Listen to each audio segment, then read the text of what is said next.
سے نکلنے کا اعلان کرے، پاکستان امریکہ کی لاجسٹک سپورٹ بند کرے، پاکستان اس کو دیے گئے سینسٹیو ایئرپورٹس واپس لے، پاکستان جتنا انٹیلیجنس نیٹ ورک امریکہ کو دیا ہے اس سے وڈرا کرے، امریکہ کے چھکے چھوٹ جائیں گے،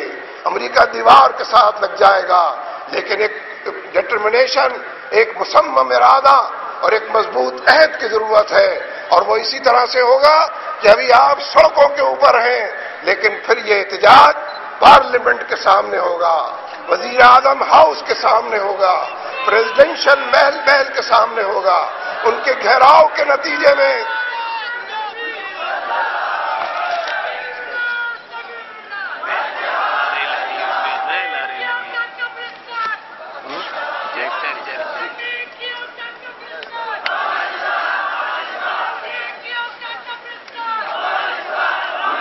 میرے دوستو، ہمارے افغان بھائیوں نے وہاں کے طالبان نے امریکہ کا قبرستان افغانستان کو بنا دیا ہے،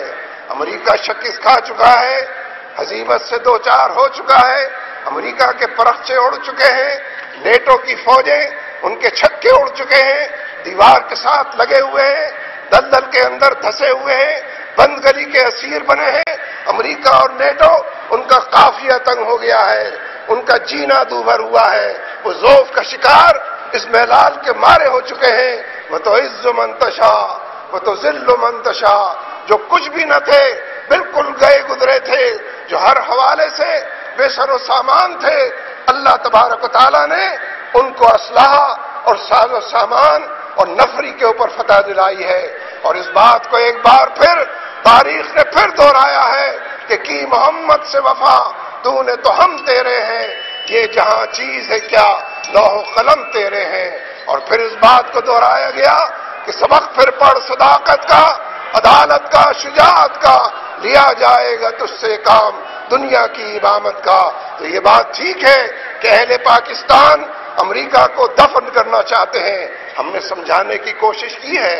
امریکہ اور پورے مغرب میں جتنے مسلمان بستے ہیں انہوں نے کمیونیکیٹ کیا ہے، دعوت اللہ کا راستہ اپنایا ہے، رجوع اللہ کی تعلیم دی ہے، اللہ اور اس کے رسول کا پیغام بتایا ہے، اپنی محدود دائرے کے اندر زندگیوں سے اخلاق اور کردار کا نمونہ بن کر دکھایا ہے۔ لیکن ایسا محسوس ہوتا ہے فیصلے تو یہ آسمان پر ہوتے ہیں، ایسا محسوس ہوتا ہے کہ ہدایت ان سے سلب کر لی گئی ہے، جن کا نام آج کی مغربی طاقتیں ہیں، دلالت ان کے لیے اور گمراہی ان کے لیے لکھ دی گئی ہے۔ اس لیے ہم یہ سمجھتے ہیں کہ عافیہ کے حوالے سے ہماری حکومت پاکستان نے حد درجہ خرابی کا اور ہر حوالے سے مجرمانہ غفلت کا مظاہرہ اور ثبوت دیا ہے۔ پوری قوم چلاتی رہی جب تک رحمان ملک اس ملک کے وزیر خارجہ ہیں، وزیر داخلہ ہیں، امریکہ کو ایک اچھا وکیل صفائی ملا ہوا ہے۔ ہم جب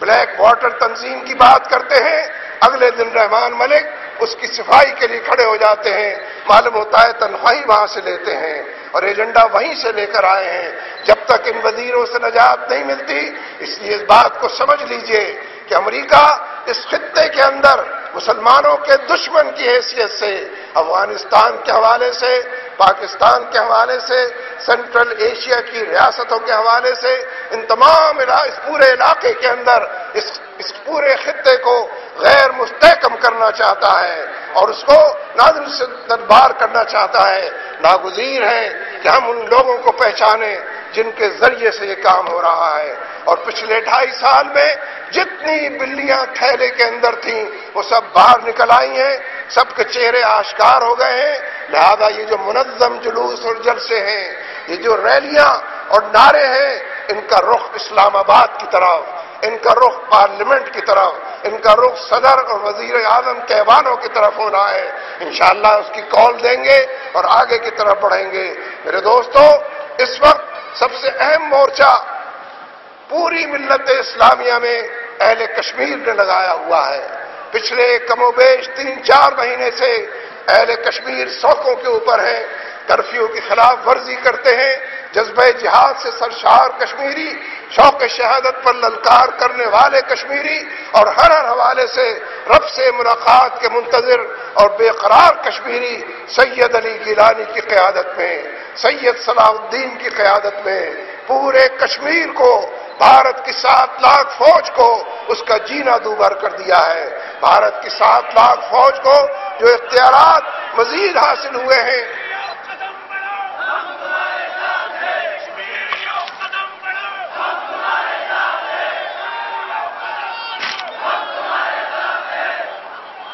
کشمیری قدم بڑھا چکے ہیں، کشمیری جانوں کے نذرانے پیش کر رہے ہیں، کشمیری ہر حوالے سے رب سے کیے ہوئے عہد و پیمان کو پورا کر رہے ہیں۔ اس لیے ناگزیر ہے کہ کشمیریوں کے کوس کو آگے لیا جائے۔ میرے دوستو ذرا توجہ سے اس بات کو سنیں،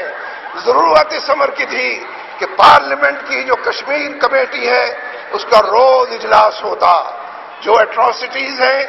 جتنے بڑے پیمانے پر ہیومن رائٹس کی وائلیشنز ہیں، انسانی حقوق کی پامالیاں ہیں، کشمیر کمیٹی کا فرض تھا اس کی اسٹاک ٹیکنگ کرتی۔ کشمیریوں پر بھارت کی فوج جس طریقے سے دندنا رہی ہے اور خود بھارتی حکومت جو مظالم کر رہی ہے، روزانہ اس پر قرارداد کشمیر کمیٹی پاس کرتی، پوری دنیا کے اندر اپنے سفارت خانوں کے ذریعے پوری دنیا کے اندر وہ قرارداد بھیجتی اور حکومت پاکستان کو یہ بات یاد دلاتی کہ وہ پوری دنیا سے یہ بات کہیں کہ بین الاقوامی برادری نے،